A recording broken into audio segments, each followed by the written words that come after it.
2001 for Steve Harvey, and I started working as a television producer and for radio and TV. And when I was 22, I started my publicity company, LBGPR, so it's been about 13 years.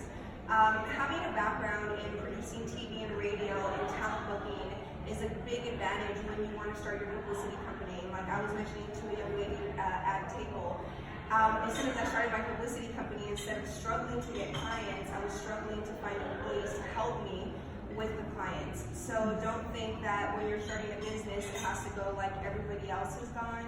If your demand is high, then you will have a thriving company. I know when I resigned at Steve Harvey's company, I was making more than any man or woman. And what does it mean to be an empowered woman? I would say to be unstoppable and to be fearless, despite the obstacles that life is going to bring to you, to just never stop and to be relentless and to have passion and... ¿Y qué pueden encontrar ahí los estudiantes? Van a haber más de 50 colegios y universidades que van a estar ahí y también van a haber seminarios durante el día y vamos a tener una presentación de becas. So in high school, I got a 4.2 GPA. I also took college classes while I was in high school, so by the time I went to college, I already had units.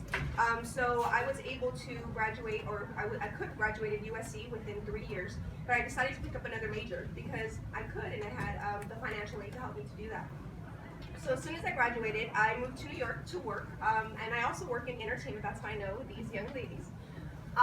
So yeah, I've been doing a lot of this work for about 14 years, but I didn't wait to start my career until after I graduated college. And she says this: when you get into a tight place and everything goes against you, never give up, for that is just the place and time when the tide will turn around. Yo me presenté en su estación de radio, siendo que nadie le dan un empleo en la estación de radio antes de los 25 años, ya después de que te recibes de todos tus títulos y tal. Yo le dije, no, yo no sé si voy a vivir a los 25. Yo necesito esta chamba ahorita, ahora que no tengo de comer. Fui. Learn how to walk through fire and not get burned. Obstacles. Let's talk about that. Every single one of you guys are going to go through almost the same exact obstacles, but at different times. Breakups, deaths, illness, accidents, anything you can imagine. All of you guys, all of us, we're going to go through it, right?